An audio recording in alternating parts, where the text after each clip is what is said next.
After yet again another game where the Philadelphia 76ers were without Joel Embiid, now this time due to a foot injury, the Sixers fell to the Phoenix Suns on Monday night 109-99 and continue their disappointing season. But I'm going to look at this from the glass half full perspective that this team has some wings, and they have some wings for the first time ever in the Joel Embiid era. And once again, everything comes back to Joel. He's the identity of this team. He's the guy that makes this team go. And when he's on the floor, this team has looked damn good. When he's had his surrounding pieces, this team has looked damn good. But the problem is those games have been far and few between, and that's why the Philadelphia 76ers are in the hole that they're in to begin with. And last night was another surprise that he was ruled out. This time, as we know, he's been dealing with a knee injury, but this time it is a left foot sprain. Andre Drummond out last night as well as Kyle Lowry. And just yet again, another disappointing game from Paul George. We've tried to give him the benefit of the doubt throughout the season so far, but it just hasn't came around and worked for Paul George. And for the games that Joel Embiid has been out and the games that Joel Embiid hasn't been able to play due to this ramp up with his knee, and now he's missing time with the foot, those are the games that Paul George was paid to come in and raise the floor of this Sixers team right alongside Tyrese Maxey. For Paul George to go out there and have the performance that he did last night, effortless it looked like at times, lifeless, just not really wanting it out there, not taking the bulls by the horns, to use the lack of a better phrase, but it just seems like it sometimes he's just going out there, going through the motions, and just a little too lethargic for my liking, and for what the Sixers are paying him and for what they've expected from him. But it also comes back to Embiid not being available as well, and the roster kind of being built around him.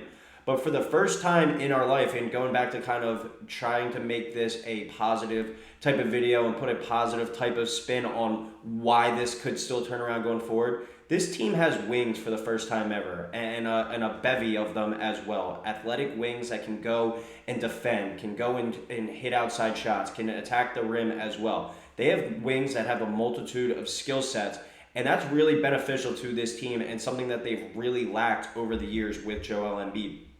When you look kind of at the tweet that me and Sean put out last night, impressive first half performance on the defensive end, especially 46-42 going into the half, and it was a pretty ugly game early on, but it was a really impressive defensive performance, and you could just tell by like the depth at the wing position. It's something that the Sixers have never had before, and that they've really struggled with when they've had to go up against the likes of a Jason Tatum or a Jaylen Brown. Last night with a Kevin Durant. They've never had guys in the past or multiple options that they can throw at these weapons and these guys that can score 25 to 30 points per game. Now, for the first time, I think, ever, the Sixers have 3 to 4 guys that they can count on for consistent minutes there on the wings, both on the offensive and defensive end of the floor. And while we talked a lot about Paul George and his struggles ultimately and not living up to being a max contract type player, living up to that contract that the Sixers handed him and expected him to be, the second or third option on one of the top teams in the East, he still has provided good rebounding, good playmaking as well, good defensive ability. And that's something that's going to carry over into the playoffs. Joel Embiid is not going to be able to do everything by himself. But if you do run into a matchup with the Knicks, you're going to have to match up with Bridges and OG, even throwing guys at Jalen Brunson, Josh Hart. If you do wind up matching up with the Celtics, you have to be able to match up with Derek White, Jason Tatum, Jaylen Brown. For the first time ever, the Sixers have a multitude of guys that they can feel comfortable putting out there as well. Kelly Oubre last night played out of his mind, one of his best games as a Sixer. He was really the lifeblood of that team last night, and the reason why they were kind of even hanging around. They were pretty lifeless outside of him, but Kelly Oubre brought it, and he was getting into it with the crowd. He was getting into it with his teammates, attacking the basket, being relentless, just playing with effort.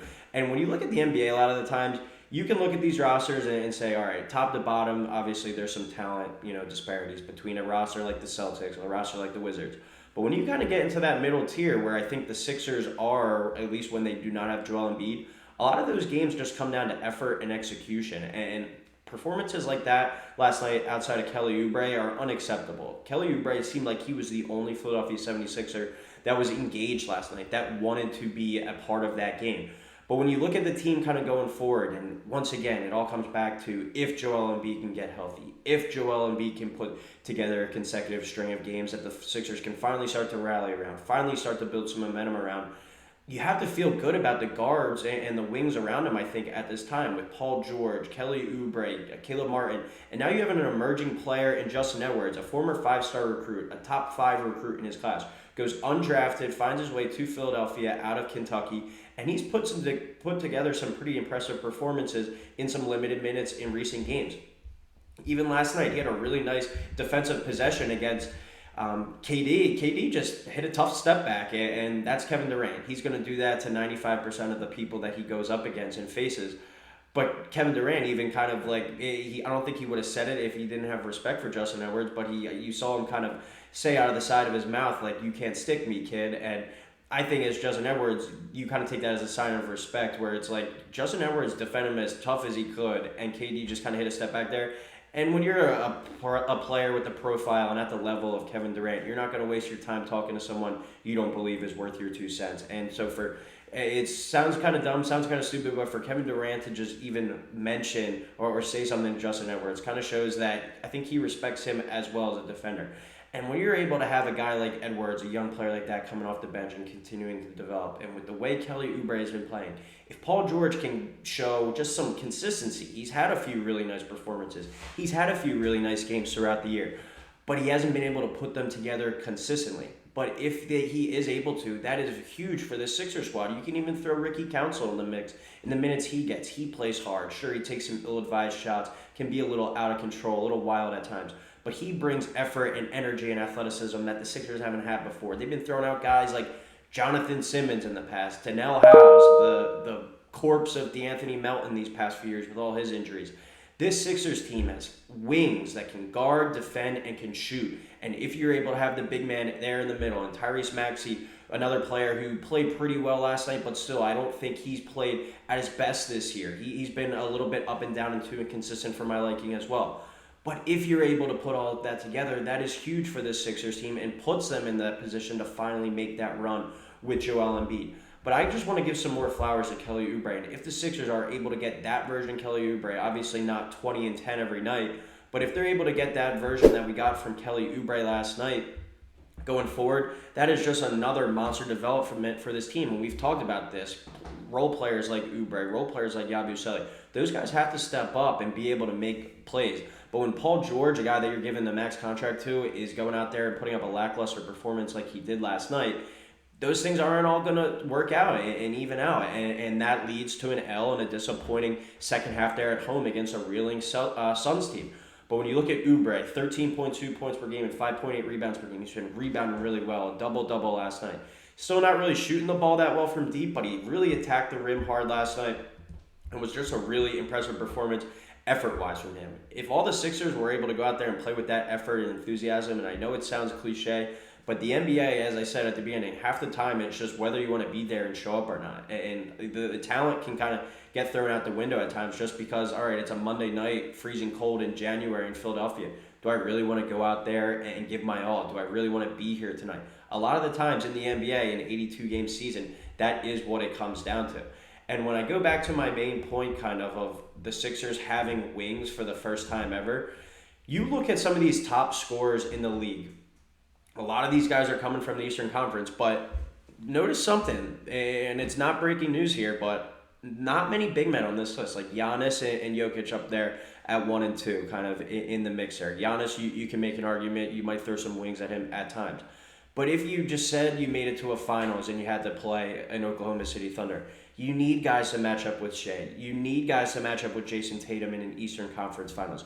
A guy like Anthony Edwards, if you met up with him in the finals. You look at Jalen Brunson. You look at Kate Cunningham, Damian Lillard, Jaylen Brown, Devin Booker, LeBron, Tyler Hero. The list goes on. So many of these guys are wing players, guards, that you need to be able to have multiple bodies to throw to. And I think it's huge for the first time in the Joel Embiid Philadelphia 76ers era. You have not 1, not 2, not 3, but maybe even 4 to 5 guys that you can count on to play at a 6'5", 6'6", 6'7", 6'8", 6'9" size and be able to throw at these elite kind of scorers. And you even look at a guy like Caleb Martin last night.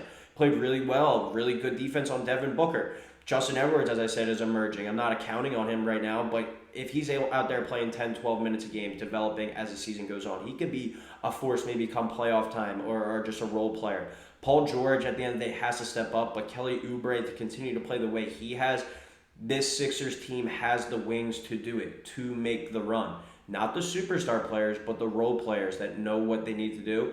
And if Paul George is able to just dip into that bag and find 18 to 20 points per game and not have measly performances like he did last night where he really struggled, this Sixers team is going to be just fine if Joel Embiid is on the floor. I think we still have to kind of view this from the glass half full perspective, because even when Paul George isn't scoring well last night, he's still going out there and putting up 9 rebounds, 5 assists. He has 2 steals. He's playing good perimeter defense.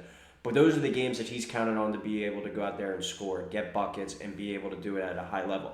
Kelly Oubre, on the other hand, he goes out there and picks up the slack last night. A really solid 26 and 11 performance. But when Paul George isn't doing what he's paid to do and what the Sixers team needs him to do in the absences of Joel Embiid, they are going to struggle, point blank and period. But I really, truly, deep down believe this Sixers team has the wings and has the talent and the depth at that spot finally to make a run with Joel Embiid if he's fully healthy. And that's what it comes down to. This whole big Sixers season is just a bunch of ifs. If 21 is not on the floor, if 21 is not in the lineup, they're not going anywhere. We all know that. But for now, we're going to stick to it. The Sixers still have a roster spot to fill as well. Lonnie Walker's a name potentially being thrown out there as well. And you get deeper at the guard/wing spot there. So really looking forward to seeing over these next few weeks what this Sixers team does. Does this foot injury linger for Joel Embiid? Let us know in the comments below. How disappointed are you with Paul George? Do you think you can turn it around? There's a lot more to get into with the Sixers team. They're obviously never short of being in the headlines, but we'll always have you covered here on Sixers Digest.